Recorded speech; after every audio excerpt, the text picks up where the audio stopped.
Hi everyone. I watched The Social Dilemma by Jeff Orlowski. It was a movie from 2020, so the information that was conveyed has drastically changed in those couple of years.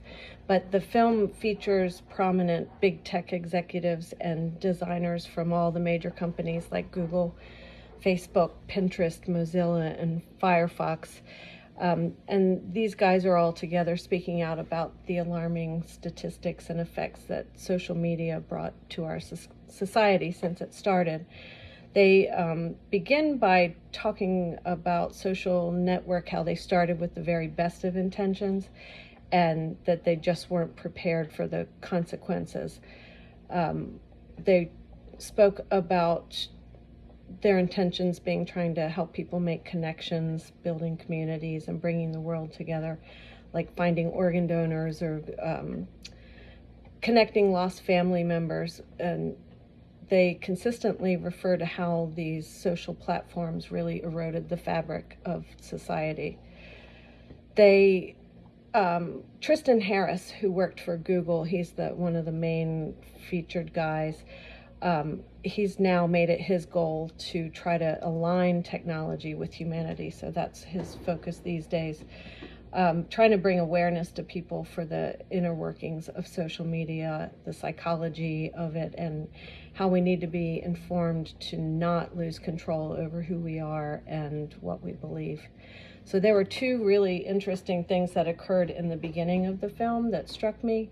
First, being that the fictional family, it's kind of a docudrama, the fictional family is a very diverse family, multiracial family members that kind of seemed contrived in order to bring in a more inclusive audience. But each person in the family has a different perspective on how they interact with social media. And then in real life, it cuts to Tristan, the former Google head, who was preparing for a TED Talk presentation. And so in that behind the scenes view that we're seeing of him rehearsing, just like in social media, he keeps stopping and rethinking how the words he's using and how he's trying to get his message across, considering who his audience is and what he wants them to take from it. So through the film version, we actually get to see how they're doing the social media model. And then here's where we see the intentions behind every move, both in the film and in technology, in giving awareness to the dangers of media, and very much how social media works behind the screen, manipulating the algorithms to steer people in certain directions based on their personalities and likes or dislikes. So Tristan says, "We are worth more when we are addicted, outraged, polarized, disinformed, and so on, than if we were actually a thriving citizen, who is critically examining his or her own choices and trying to make do in the world." So the various speakers referring to social media addiction, one said that only two organizations call their customers users: drugs and software. And they compare the high to the dopamine shots that they get when somebody likes your social media. They called it positive intermittent rewards, and how the invention of the ellipsis bubbling gets people to stay tuned because they know someone's about to respond. So it's kind of the more likes you get or the more attention you're getting, the more you want from it. One of the most interesting features I thought in the film was they portrayed three people behind the scenes of the boy's social media, basically controlling his actions and feelings and making informed choices to keep him engaged in social media. So they were kind of the architects of his behavior. And at one point he had gotten off of social and they were conniving ways to get him to come back on. And they kept trying different things. And then when they called it the resurrection mode, they were trying to get him to come back on. And they said, "Well, what about that girl he used to talk to? what if she shows up? And so a message showed up on his screen that said, someone you used to know is in a new relationship. So that's how they got him back in. And it's a good way of showing how algorithms and AI generate interest to keep people connected or engaged. And then it led his vulnerable mind at the time into some political radicalism. So they were doing anything they could to just keep him scrolling. So I thought it was a really good visualization of the physical embodiment of algorithms and how they direct and steer people in certain directions, kind of send them down rabbit holes that can affect them both mentally and physically. And they've referred to it as behavior manipulation, the way that technology taps into personalities and moods. One of the executives expressed that the three main goals of social media as a big business are: number one, engagement, getting and keeping your attention, the images that you're seeing and for how long you see them. The second being growth and making sure that people keep coming back and that they bring a friend next time. And then advertising, the money makers just making as much money as they possibly can. So in their business model, if you think about the algorithms having a commercial interest, you realize that they're not being objective and not set up to protect anyone.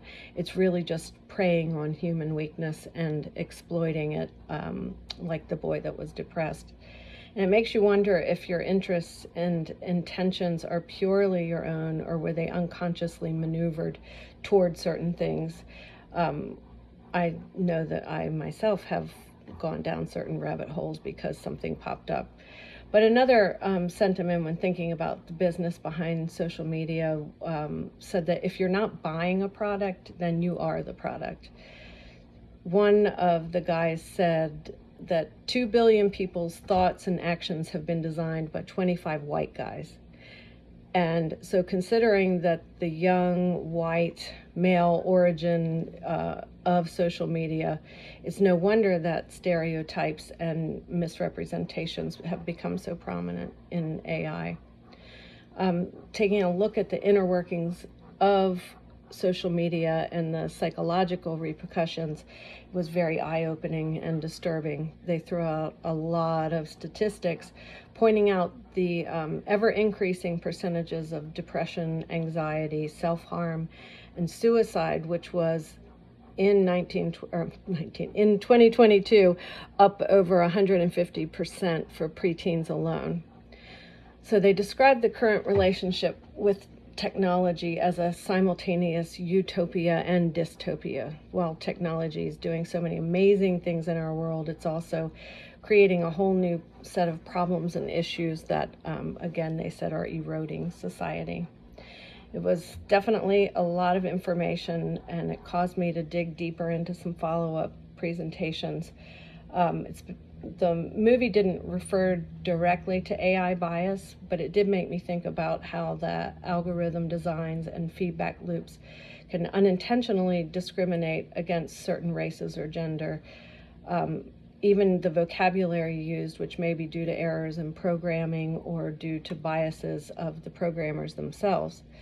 In Tristan Harris's video about AI technology, it's called The AI Dilemma, Navigating the Road Ahead, he related social media to being baby AI compared to what we have now. And he said that we have to realize that programming is exponentially speeding up more technology to the second generation AI and creation AI, all moving at a rate that the human brain can't really keep up with.